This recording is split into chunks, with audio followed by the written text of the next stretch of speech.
ಇವತ್ತು ಹಿಂದೆ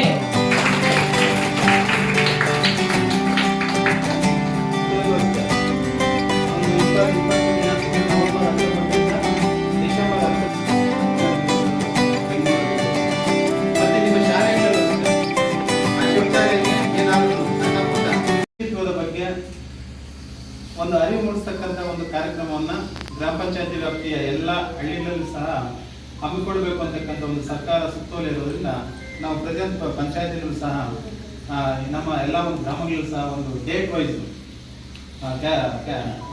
ನಾವು ಹಾಕೊಂಡಿದ್ದೀರಿ.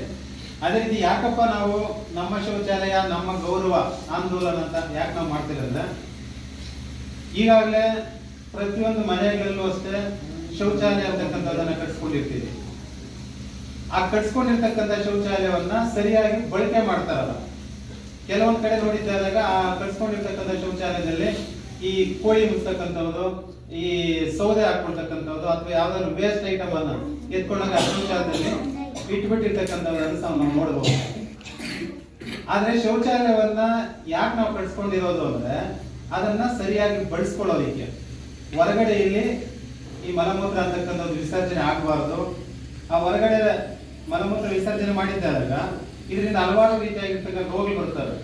ಮಳೆ ಬಿದ್ದಿದ್ದಾಗ ಆ ಮಲಮೂತ್ರ ಅಂತಕ್ಕಂಥದ್ದು ಎಲ್ಲಿ ಸೇರುತ್ತೆ? ನೀರು ಒಳಗಡೆ ಸೇರುತ್ತೆ. ಆಗ ನೀರು ಕೂಡ ಕಲ್ಮಶ ಆಗುತ್ತೆ. ಮತ್ತೆ ಮನುಷ್ಯನಿಗೆ ಹೆಚ್ಚಾಗಿ ಸಾಂಕ್ರಾಮಿಕ ರೋಗಗಳು ಬರ್ತಕ್ಕಂಥದ್ದು ಅಷ್ಟೇ ಈ ಬಯಲಲ್ಲಿ ಮಲ ವಿಸರ್ಜನೆ ಮಾಡೋದ್ರಿಂದ.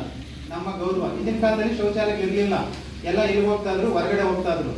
ಇನ್ನು ಕೆಲವು ಗಮನಿಸಿರ್ಬೋದು, ಹೊರಗಡೆ ನಾವು ಬೆಳಗ್ಗೆ ಹೊರಗಡೆ ಈ ಮಲಮೂತ್ರ ವಿಸರ್ಜನೆ ಮಾಡಕ್ ಹೋಗಿದ್ದಾಗ ಹಾವು ಕಚ್ಚಿ ಸತ್ತಿರೋ ಉದಾಹರಣೆಗಳಿದಾವೆ, ನಾಯಿಗೆ ಕಚ್ಚಿರ್ತಕ್ಕಂಥ ಉದಾಹರಣೆಗಳಿದಾವೆ.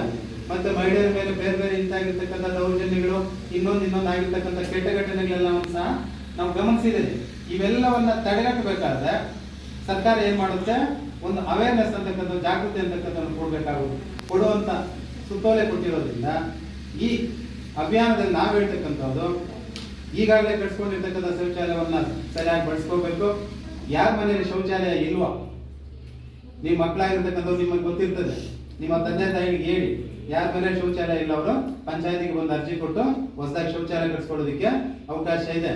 ಮತ್ತೆ ನಮ್ಮ ಕಸದ ಗಾಡಿ ಬಂದಿದ್ದಾದಾಗ ಆ ಗಾಡಿಗೆ ಮನೆಯಲ್ಲಿರ್ತಕ್ಕಂಥ ಅಡಿಗೆ ಮನೆಯಲ್ಲಿ ನೀವು ವೇಸ್ಟ್ ಆಗಿ ಇದು ಮಾಡ್ತಕ್ಕಂಥ ಐಟಮ್ಸ್ ಎಲ್ಲಾನು ಕಸದ ಗಾಡಿಗೆ ಕೊಡ್ಬೇಕಮ್ಮ. ಹೊರಗಡೆ ಚರಂಡಿನಲ್ಲಿ ಇನ್ನೊಂದರಲ್ಲಿ ಎಸಿಬಾರದು ಅಂತಕ್ಕಂಥದ್ದು ಸಹ ನೀವೆಲ್ಲ ಹೇಳ್ಬೇಕಾಗುತ್ತೆ. ಮತ್ತೆ ನಿಮ್ಮ ಶಾಲೆಗಳಲ್ಲಿ ಯಾವ್ದಾದ್ರು ಸಣ್ಣ ಪುಟ್ಟ ಶೌಚಾಲಯ ದುರಸ್ತಿದ್ರೆ ಅದು ಸಣ್ಣ ಪಂಚಾಯತ್ ಮಾಡಿಸ್ಕೊಳ್ಳೋದಕ್ಕೆ ರೆಡಿ ಇದ್ದೀರಿ ಅಂತ ಒಂದೆರಡು ಮಾತನ್ನು ಹೇಳ್ತಾ ನಮ್ಮ